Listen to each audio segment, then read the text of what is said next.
Batam TV, inspirasi Kepri.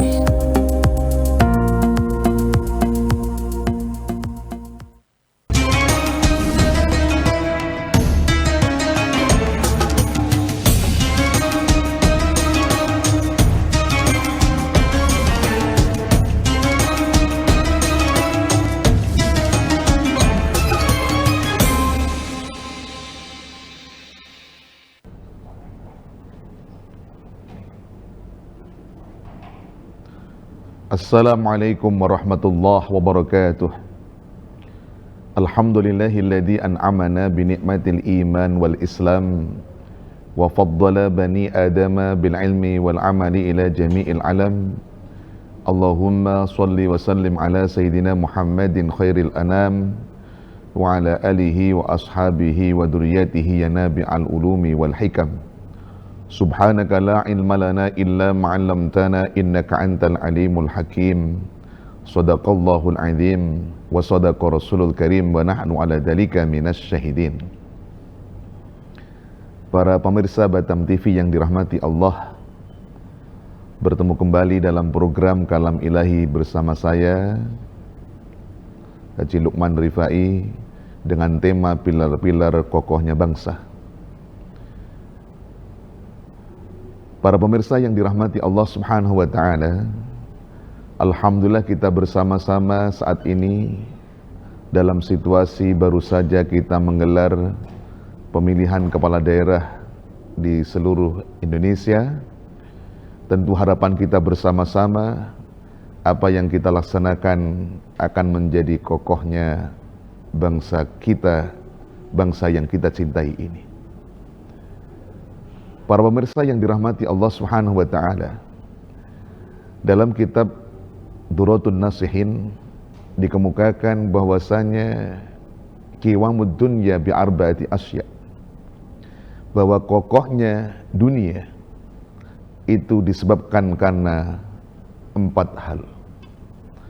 Artinya bahwa sebuah bangsa akan menjadi kokoh, sebuah negeri akan menjadi kuat, sebuah wilayah akan menjadi hebat apabila ditopang oleh 4 pilar ini di dalam menjalankan keberlangsungan kehidupan di dunia ini. Apa saja 4 pilar yang menjadi kokohnya bangsa itu? Yang pertama adalah bi'ilmil ulama, yakni dengan ilmunya para ulama. Karena di dalam Al-Quran sungguh Allah Subhanahu wa taala berfirman, innama yakhsyallaha min ibadihil ulama. Hanya saja yang benar-benar takut kepada Allah Subhanahu wa taala adalah para ulama. Begitu juga baginda Rasulullah Muhammad sallallahu alaihi wasallam mengemukakan dalam sabdanya, al ulama warathatul anbiya, bahwasanya ulama adalah pewaris para nabi. Dengan demikian kita pahami bersama, ketika kita berbicara tentang ajaran agama Islam, maka setelah para nabi dan rasul Allah diutus oleh Allah Subhanahu wa taala dan ditutup oleh nabi akhir zaman, yakni baginda Rasulullah Muhammad sallallahu alaihi wasallam, maka pasca wafatnya baginda Rasulullah Muhammad sallallahu alaihi wasallam, maka yang menjadi penerus untuk mewarisi ajaran agama Islam itu di tengah umat tidak ada lain berada di tangan para ulama. Maka apabila sebuah bangsa senantiasa mengikuti fatwanya para ulama, mengikuti nasihatnya para ulama, mengikuti bimbingan dan nasihat-nasihat para ulama, maka insya Allah negeri itu akan menjadi negeri yang diberkahi oleh Allah Subhanahu wa ta'ala. Kenapa? Karena tentu perjalanan satu negeri atau bangsa itu akan sejalan dengan apa yang diridhoi oleh Allah Subhanahu wa taala dan diridhoi oleh baginda Rasulullah Muhammad sallallahu alaihi wasallam. Tapi sebaliknya, apabila satu negeri di satu zaman lalu mereka meninggalkan ulama, tidak lagi menggubris lagi fatwanya para ulama, mengabaikan terhadap nasihat-nasihat ulama, mengesampingkan amar ma'ruf yang dilakukan oleh para ulamanya, maka akan terjadi satu mara bahaya yang akan menimpa pada negeri tersebut. Sebagaimana dikemukakan dalam satu riwayat, sayati zamanun ala ummati yafiruna minal ulama wal fuqaha.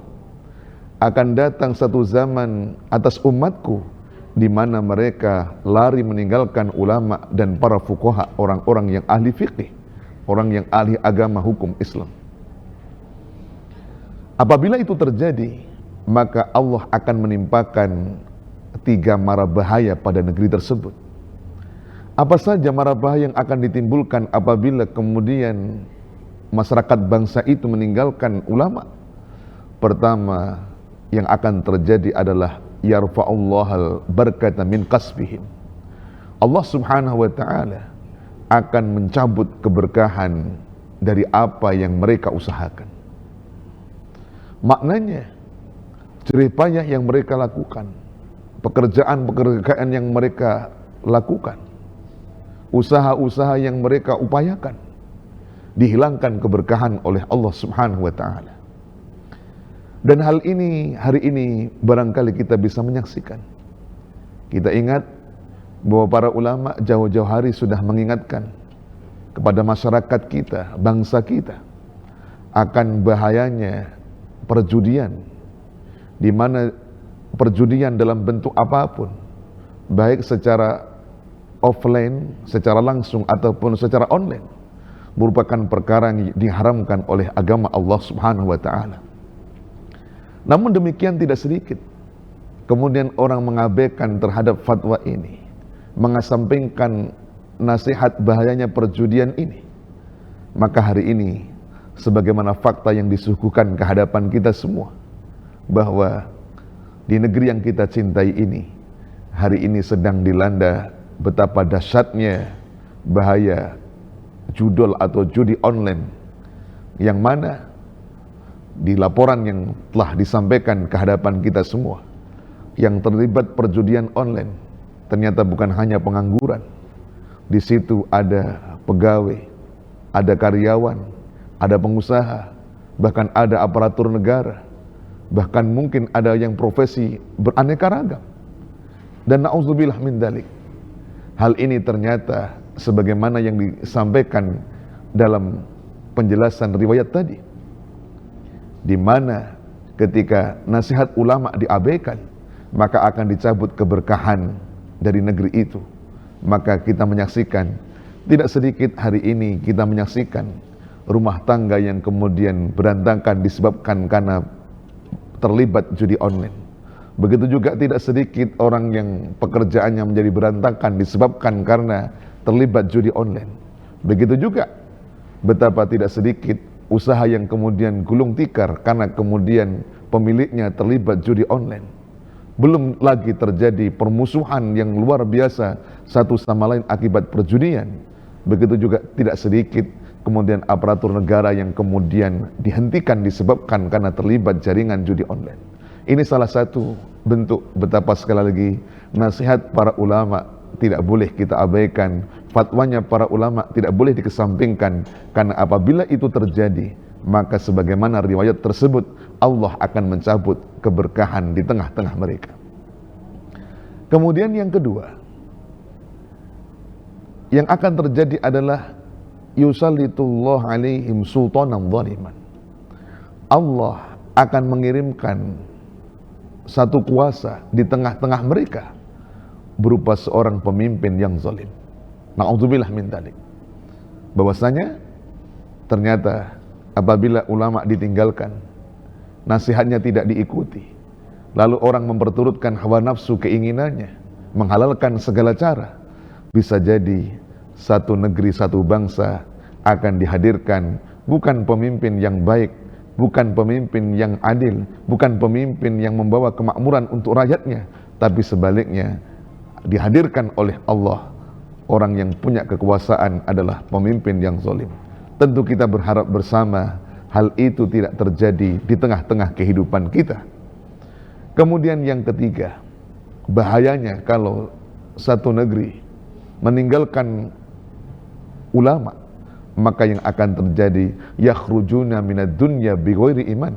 mereka keluar dari dunia dalam keadaan tidak beriman. Maknanya, apabila seorang dalam kehidupannya mengesampingkan fatwanya ulama, ya, tidak memperhatikan terhadap nasihatnya ulama, memandang sebelah mata amar ma'ruf nahi mungkar yang dilakukan oleh para ulama, lalu kemudian hidup sesuka hatinya, tidak mengenal lagi siapa Tuhannya, tidak mengenal lagi bagaimana ajaran agamanya, maka na'udzubillah, bisa jadi yang terjadi adalah mereka akan keluar dari dunia dalam keadaan tidak beriman, alias meninggal dalam keadaan su'ul khotimah. Na'udzubillah min dzalik.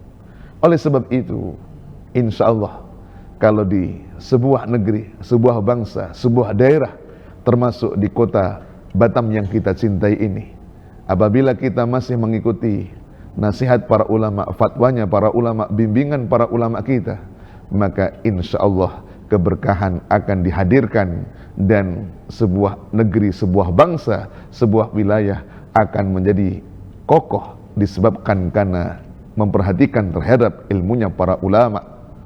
Ya, begitu juga para ilmuwan yang lain yang memang ahli di bidangnya masing-masing. Kemudian yang kedua, bahwa di antara pilar kokohnya sebuah bangsa apabila didukung dengan bi'adlil umara, dengan adilnya para umara, adilnya pemerintah, adilnya seorang pemimpin, maka para pemirsa Batam TV yang dirahmati Allah Subhanahu wa taala, mudah-mudahan hasil dari pemilihan kepala daerah yang baru saja kita lewati akan menghasilkan seorang pemimpin yang adil, pemimpin yang bijaksana, pemimpin yang membawa kemaslahatan untuk rakyatnya, pemimpin yang membawa kemakmuran untuk rakyatnya. Karena kita tahu bersama bahwa dalam pandangan Allah Subhanahu wa taala, ulil amri, pemerintah termasuk pemimpin yang bersikap adil adalah sosok yang sangat dimuliakan oleh Allah Subhanahu wa taala, sosok yang istimewa di mata Allah Subhanahu wa taala. Karena kita tahu bersama dalam satu riwayat yang disampaikan oleh baginda Rasulullah Muhammad sallallahu alaihi wasallam, bahwasanya kelak pada hari kiamat saat manusia dikumpulkan di padang mahsyar, ketika tidak ada naungan kecuali naungan Allah Subhanahu wa taala, maka salah satu di antara 7 golongan yang akan mendapat naungan ketika tidak ada naungan kecuali naungan Allah, salah satu di antaranya yang pertama adalah imamun adil, yakni pemimpin yang adil. Maka dengan demikian, bagi kita sebagai umat Islam, bagi kita sebagai warga negara bangsa, bahwa ketika kita ikut serta dalam pemerintahan, ikut serta kita sebagai aparatur negara, ikut serta kita dalam kepemimpinan demokrasi untuk menjadi kepala daerah, bahwa apabila niatan kita untuk mengikuti itu semua dalam kerangka mengabdikan diri di tengah masyarakat untuk menjadi pemerintah yang adil, menjadi ulil amri yang adil, menjadi pemimpin yang adil, insya Allah itu akan menghantarkan kedudukan yang mulia di mata Allah Subhanahu wa ta'ala. Betapa tidak sedikit kenyataan dalam hidup kita, sebuah bangsa yang mungkin bangsa itu sumber daya alamnya tidak seberapa, mungkin kita lihat negerinya tidak terlalu subur, tapi ketika dipimpin oleh pemimpin yang adil, pemerintahan yang adil, justru bisa menghantarkan masyarakatnya menjadi masyarakat yang makmur, sejahtera. Tapi juga tidak sedikit kenyataan sebuah negeri yang sumber daya alamnya melimpah, wilayahnya, tanahnya subur, akan tetapi apabila dipimpin oleh pemimpin yang tidak adil, pemerintah yang tidak adil, tidak bisa menghantarkan masyarakatnya menjadi makmur dan sejahtera. Oleh sebab itu, pemimpin yang adil merupakan bagian pilar kokohnya sebuah bangsa, kuatnya sebuah negeri, kokohnya sebuah wilayah di daerah manapun berada. Para pemirsa Batam TV yang dirahmati Allah Subhanahu wa taala, tetaplah bersama kami dalam program Kalam Ilahi. Kami akan kembali sesaat lagi.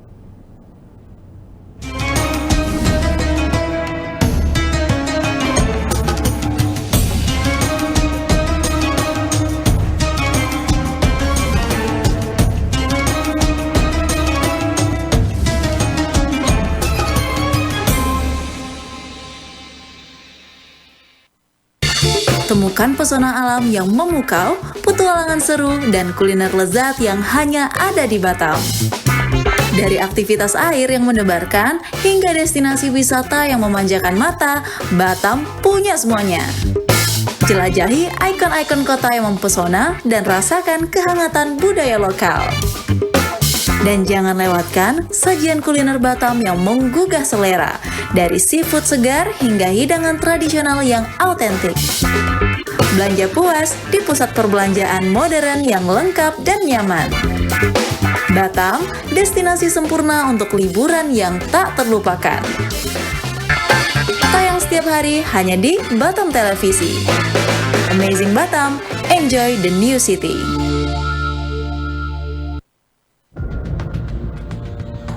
Dialog khusus menghadirkan narasumber yang ahli di bidangnya.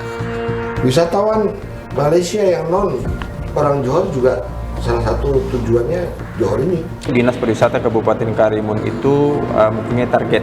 Adanya kolaborasi, artinya tanpa ada kolaborasi harus berjalan sendiri, apalagi di unsur pemerintah. Jadi usia batu yang ada di Natuna itu sampai 188 juta tahun yang lalu. Jadi KPP ini lahir, makanya namanya juga Kaukus. Ya, Kaukus itu sebenarnya organisasi yang sifatnya temporer. Menyoroti tema menarik dan isu terkini yang terjadi di Kepulauan Riau. Senin sampai dengan Sabtu pukul 3 sore hingga 4 sore waktu Indonesia Barat. Hanya di Batam TV, Inspirasi Kepri.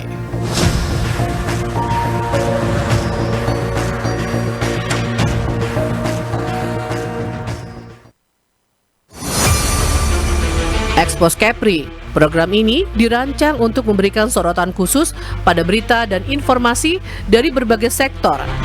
Kedatangan Duta Besar India ini disambut oleh Kepala Dinas Pariwisata Kepulauan Riau, Panglima TNI Jenderal Agus Subianto menyempatkan diri mengunjungi Pulau Penyengat. Dengan tujuan terjadi peningkatan kerjasama khususnya. Event suatu tourism spektakuler di Asia, Bintan Triathlon 2024 sukses digelar. Perlombaan triathlon digelar sejak Sabtu dan Minggu. Event Natuna Geopark Marathon 2024 yang diselenggarakan 12 Mei 2024 oleh Dinas Pariwisata dan Budaya Kabupaten Natuna diminati prajurit TNI. Peluncuran dan pelayaran perdana MP Putri Anggraini 07 dari Pelabuhan Harbour Bay, Batam ke Pelabuhan Putri Harbour, Johor Bahru, Malaysia. Kami memiliki Tea Room yang pertama di Asia Tenggara yang berfungsi sebagai pusat penilaian perkembangan, kegiatan pendidikan dan sesi terapi.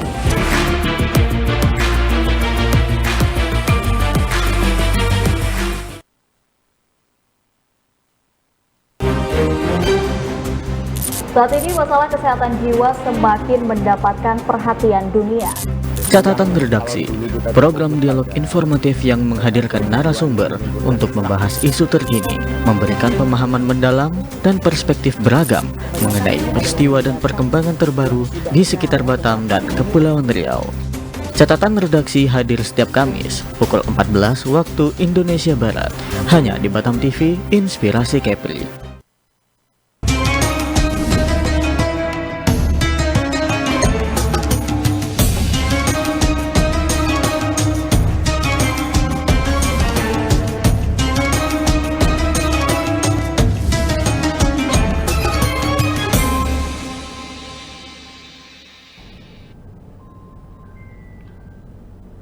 Para pemirsa Batam TV yang dirahmati Allah Subhanahu wa Ta'ala.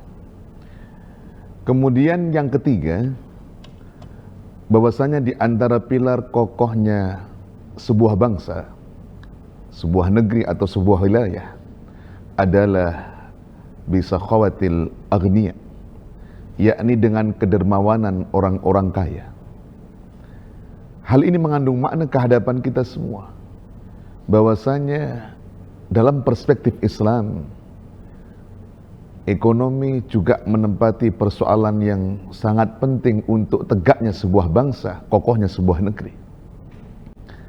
Hal ini sebagaimana dipraktikkan oleh baginda Rasulullah Muhammad SAW, di mana pada saat baginda Rasulullah Muhammad SAW membangun Madinah sebagai peradaban Islam, pemerintahan Islam, di mana baginda Rasulullah Muhammad SAW juga didukung oleh sosok-sosok yang sangat berkompeten, untuk mempersembahkan hartanya dalam kehidupan saat itu. Ada di antaranya adalah Sayyidatina Khadijah radhiyallahu anha. Ada sahabat Utsman bin Affan, ada sahabat Abdurrahman bin Auf radhiyallahu anhum, di mana mereka punya kontribusi yang sangat besar di dalam mewujudkan kemakmuran yang dibangun oleh baginda Rasulullah Muhammad sallallahu alaihi wasallam. Dan ini juga selaras apabila kita membaca ayat suci Al-Quran, di mana Allah Subhanahu wa Ta'ala dalam surah Quraisy, Al-Quraisy, Allah Ta'ala berfirman, "Falyabudu rabb hadzal bait alladzi at'amahum min ju'i wa amanahum min khauf."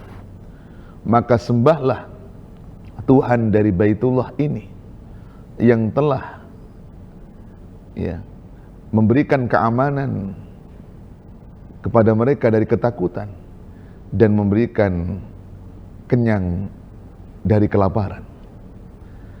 Hal ini menunjukkan kehadapan kita bahwa aspek ekonomi menjadi persoalan yang sangat penting, bahkan menjadi salah satu alasan kenapa kita perlu menyembah Allah Subhanahu wa Ta'ala, karena sungguh Allah Subhanahu wa Ta'ala telah memberikan kecukupan ekonomi, memberikan makanan, pakaian, tempat tinggal, dan seterusnya.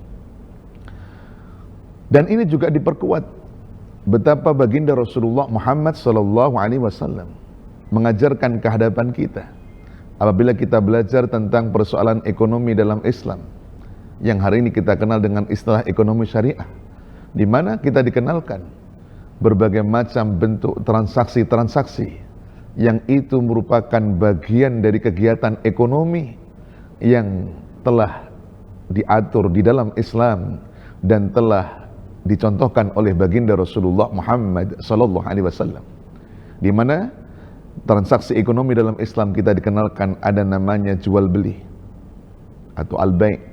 Kemudian di situ kita dikenalkan ada namanya sewa menyewa yang disebut dengan istilah ijarah. Kemudian ada di situ gadai yang dalam Islam disebut dengan istilah rohan. Ada juga akad perseroan yang dalam istilah ekonomi Islam disebut dengan musyarakah. Ada juga kemudian investasi bagi hasil yang dalam ekonomi Islam disebut dengan mudharabah, dan berbagai macam jenis akad-akad yang menunjukkan pada masa Rasulullah Muhammad SAW sudah dikenalkan tentang betapa kegiatan ekonomi di dalam Islam telah diatur sedemikian rupa, yang itu menginspirasi kepada kita semua betapa pentingnya kegiatan ekonomi untuk menopang sebuah kemakmuran, kokohnya sebuah bangsa.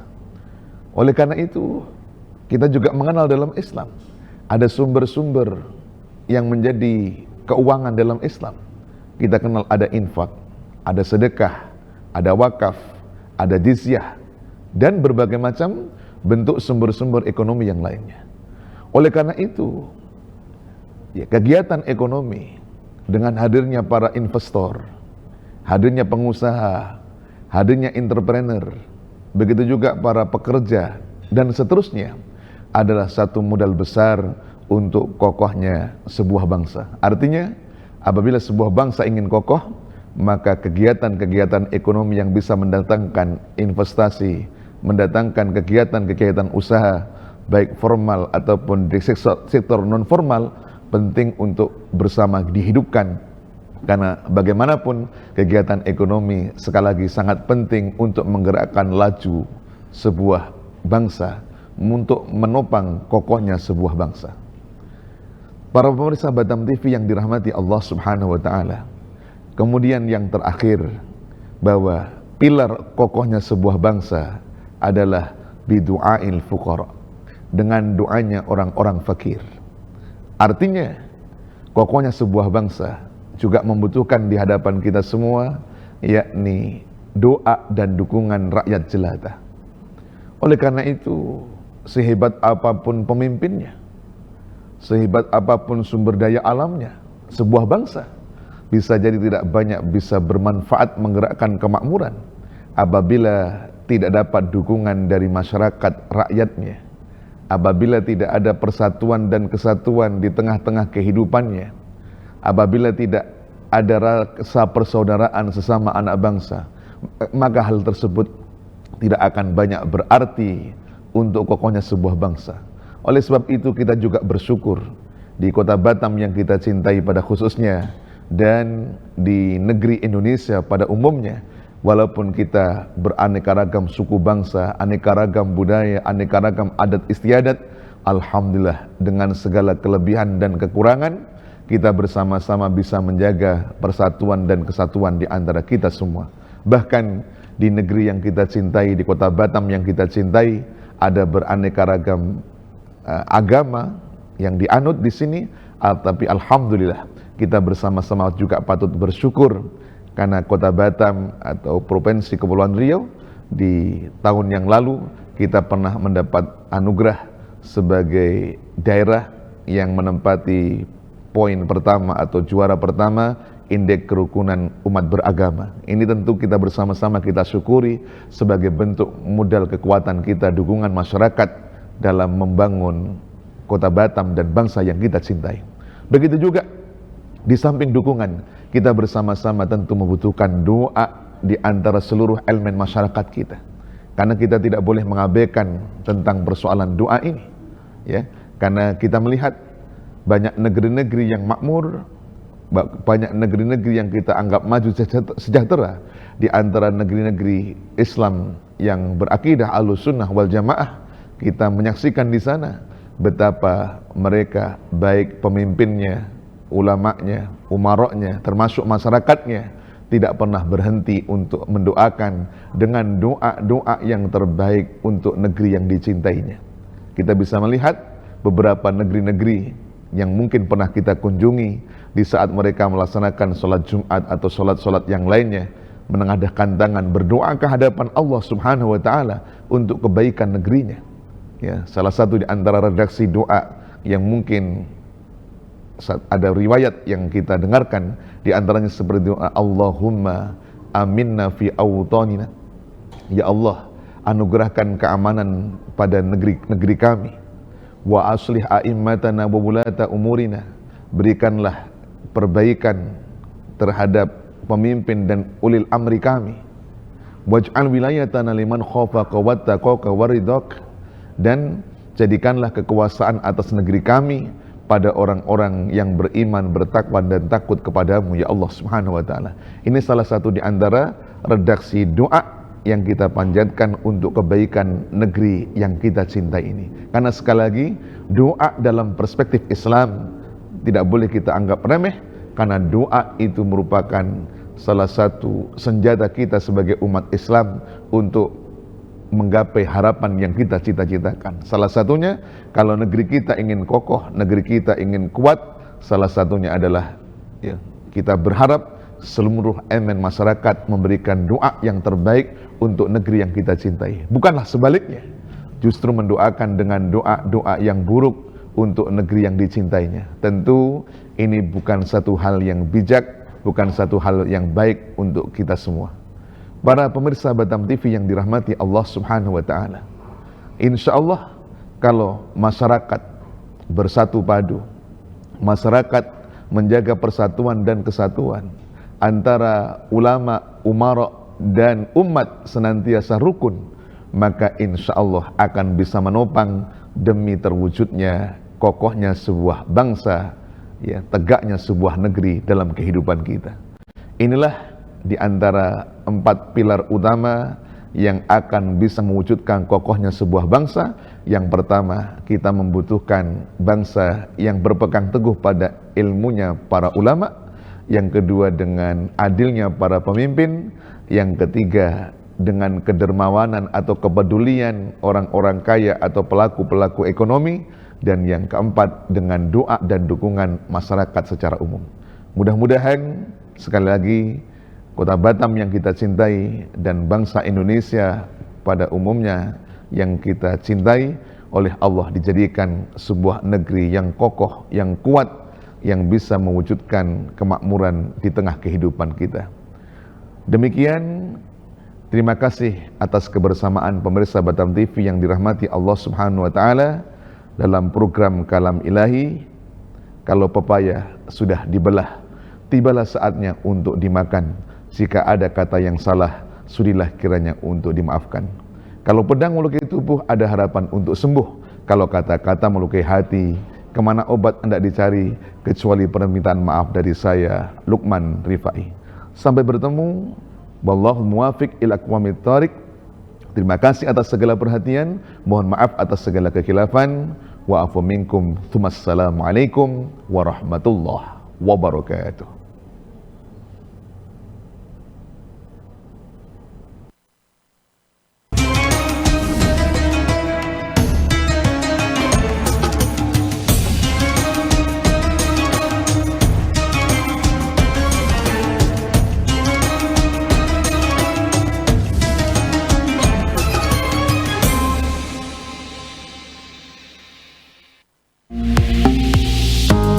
Batam TV, inspirasi Kepri.